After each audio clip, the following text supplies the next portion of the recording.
नमस्कार, मैं रामकृष्ण लाल हिमांशी प्रोडक्शंस में आपका स्वागत करता हूं।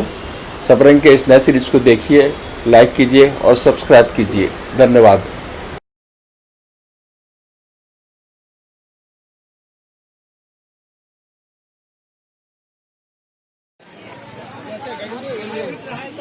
नालंदा विश्वविद्यालय राजगीर, उसके आसपास के बाजार देखने के लिए लोग ज़्यादातर भीड़ इकट्ठा है।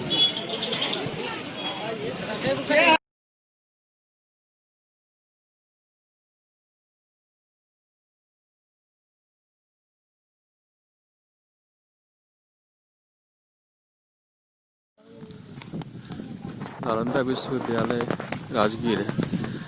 फिलहाल तो यह खंडहर की तरह बचा हुआ है, उसके अवशेष यहाँ पर है। हम लोग उसके मुख्य द्वार से अंदर की तरफ प्रवेश किए। विश्व प्रसिद्ध नालंदा विश्वविद्यालय के एक बाहरी दृश्य देखिए।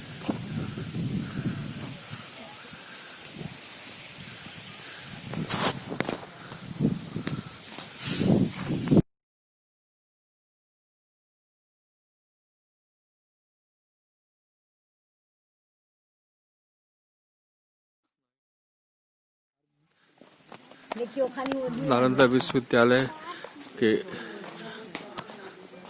अंदर प्रवेश करते हुए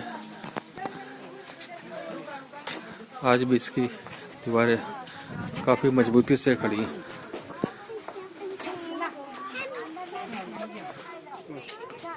नालंदा यूनिवर्सिटी 413 में शायद इसे बनाया गया।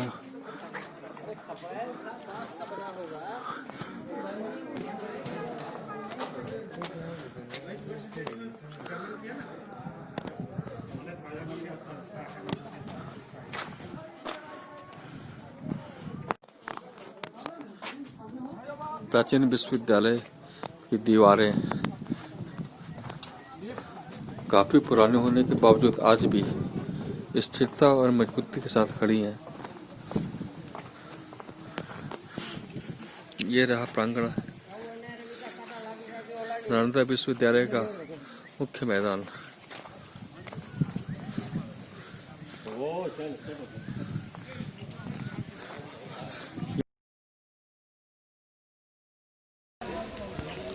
इस विश्वविद्यालय की स्थापना का श्रेय गुप्त शासक कुमार गुप्त प्रथम 450 से 470 को प्राप्त है। इस विश्वविद्यालय को हेमंत कुमार गुप्त के उत्तराधिकारियों का पूरा सहयोग मिला।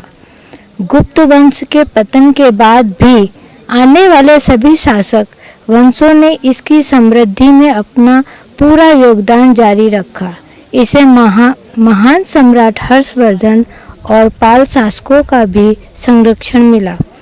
स्थानीय शासकों तथा भारत के विभिन्न क्षेत्रों के साथ ही इसे अनेक विदेशी शासकों से भी अनुदान मिला।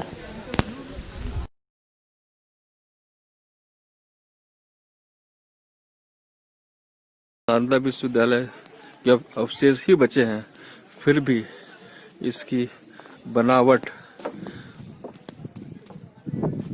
और इसकी विशालता,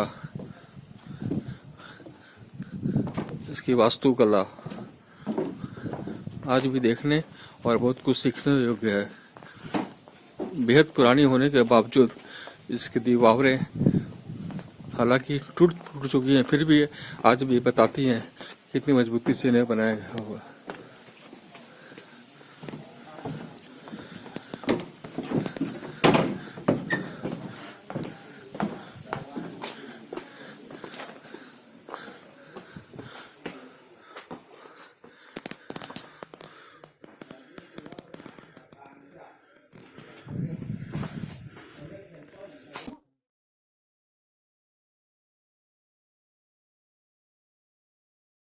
यह प्राचीन दरबार में उच्च शिक्षा का सर्वाधिक महत्वपूर्ण और विख्यात केंद्र है। महायान बौद्ध धर्म के इस शिक्षा केंद्र में हीनयान बौद्ध धर्म के साथ ही अन्य धर्मों के तथा अन्य देशों के छात्र पढ़ते थे। वर्तमान बिहार में वर्तमान बिहार राज्य में पटना से 88.5 किलोमीटर दक्षिण पूर्व और राजगीर से 11.5 किलोमीटर उत्तर में एक गांव के पास राहुल द्वारा खोजे गए इस महान बौद्ध विश्वविद्यालय के भग्नावशेष इसके प्राचीन वैभव का बहुत कुछ अंदाज करा देते हैं। अनेक पुराण, ये देखिए,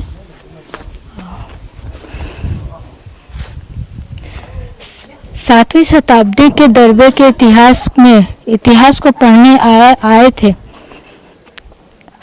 चीनी यात्री हिनशान तथा इत्तुशिक के यात्रा विवरणों में से इस विश्वविद्यालय के बारे में विस्तृत पूरी जानकारी प्राप्त होती है। यहाँ 10,000 छात्रों को पढ़ाने के लिए 2,000 शिक्षक थे।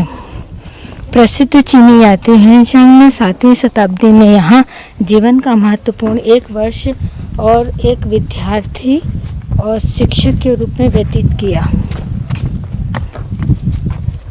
प्रसिद्ध बौद्ध सारिपुत्र का जन्म भी यहीं पर हुआ था।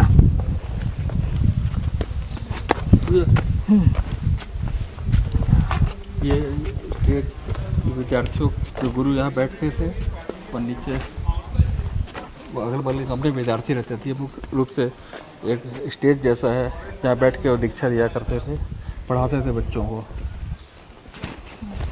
यह विश्व का प्रथम पूर्णतः आवासीय विश्वविद्यालय है, जिसको छात्रावास भी कहा जा सकता है। विकसित स्थिति में इसमें विद्यार्थियों की संख्या करीब 10,000 एवं अध्यापकों की संख्या 2,000 थी। 7वीं शताब्दी में जब यह हिनशान आए तो उस समय 10,000 विद्यार्थी और 1510 आचार्य नालंदा विश्वविद्यालय में थे। इस विश्वविद्यालय में भारत के विभिन्न क्षेत्रों में से ही नहीं बल्कि कोरिया, जापान, चीन, तिब्बत, इंडोनेशिया, फ्रांस और तुर्की से भी विद्यार्थी शिक्षा ग्रहण करने आते थे। हमारे भारतीय संस्कृति का एक अद्भुत प्राचीन नमूना है ये नालंदा विश्वविद्यालय का भग्नावशेष। दुनिया भर के विद्यार्थी यहाँ पढ़ने आया करते थे और भारत विश्व गुरु कहलाता था। आज भी विदेशी पर्यटक यहाँ पर इसकी जानकारी लेने काफी उत्सुकता से आते हैं।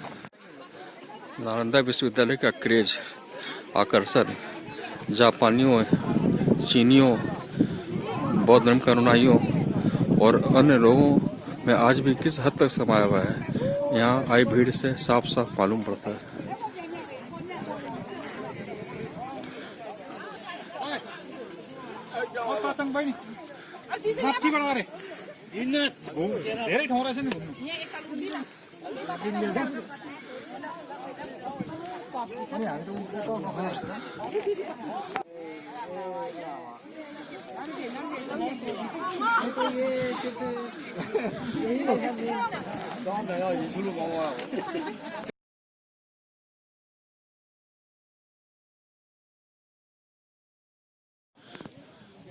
यह मंदिर इस परिसर के अन्य भवनों की तुलना में सर्वाधिक भव्य है, जिसमें निर्माण के 7 चरण पाए गए हैं। प्रारंभिक 3 चरण आकार में छोटे हैं और उन्हें पुनः ढक दिया गया है। कालांतर में 4 चरण व्यापक संरचनाओं से युक्त हैं और सहज देखे जा सकते हैं। उत्तर दिशा में 3 अलग अलग सीढ़ियाँ क्रमशः 5वें, 6ठे, 7वें चरण की धोधक हैं। 5वां चरण सर्वाधिक रुचिकर संरक्षित है।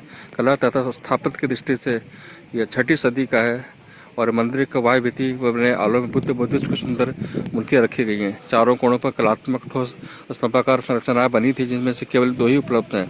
6ठे एवं 7वें चरण में पूर्ववर्ती संरचना को ढककर उसके आकार ऊंचाई में परिवर्तन किया गया है। यह मंदिर अन्य मंदिरों की सामान्य प्रकृति से भिन्न उत्तरामुखी है। शीर्ष पर बने गर्भगृह पीठिका पर संबंधित बुद्ध की विशाल मूर्ति रखी गई थी। इसी मंदिर के आसपास भगवती स्तूप और छोटे छोटे मंदिर सप्ताचार्यों के द्वारा बनवाए गए थे। नालंदा विश्वविद्यालय के मुख्य मंदिर के आज की जो रूपरेखा है फिलहाल इस तरह से है।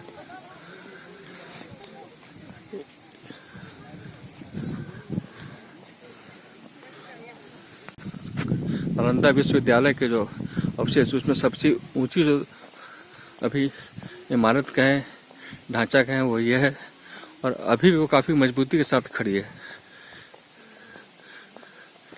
इसे देखने के लिए पूरे विश्व से लोग यहाँ आते हैं।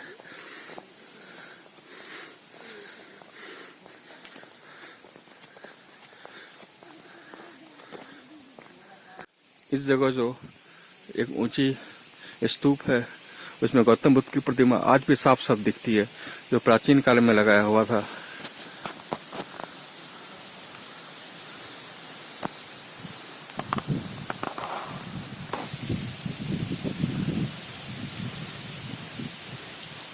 और ये ईंटें आज भी कितनी मजबूती से अपनी जगह पर स्थापित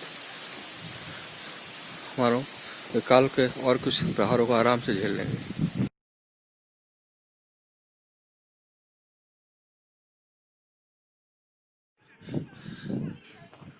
यह एक समय में 2 मंजिला अवश्य रहा होगा। फिलहाल इसका ऊपरी दूसरा मंजिला दिख नहीं रहा है, पर ऊंचाई से ज्ञात होता है कि उस समय में 2 मंजिला रहा होगा, जहाँ पर विद्यार्थी रहते होंगे।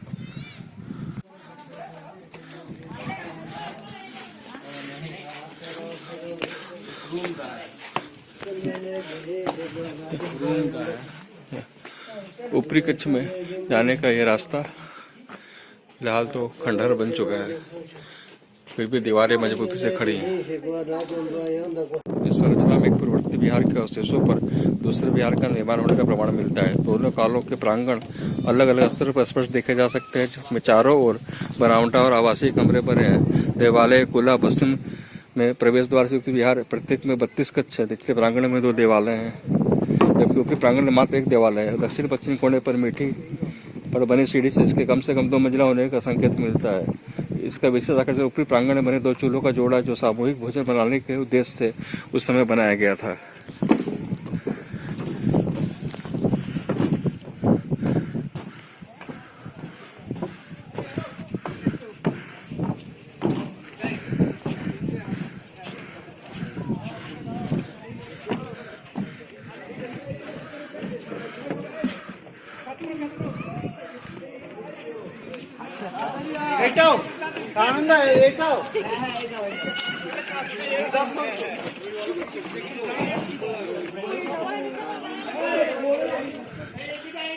प्राचीन काल में जो कक्ष हुआ करते थे उसके फिलहाल अब अवशेष बचे हैं, पर अवशेष भी अपनी मजबूती से खड़े हैं।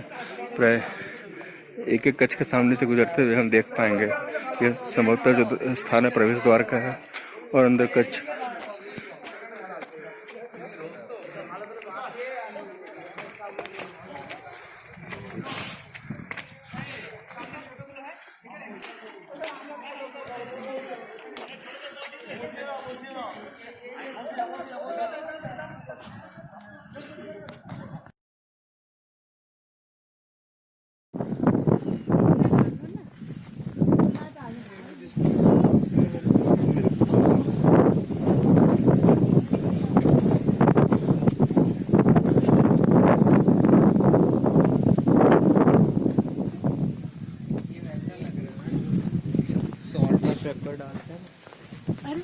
आ जाओ।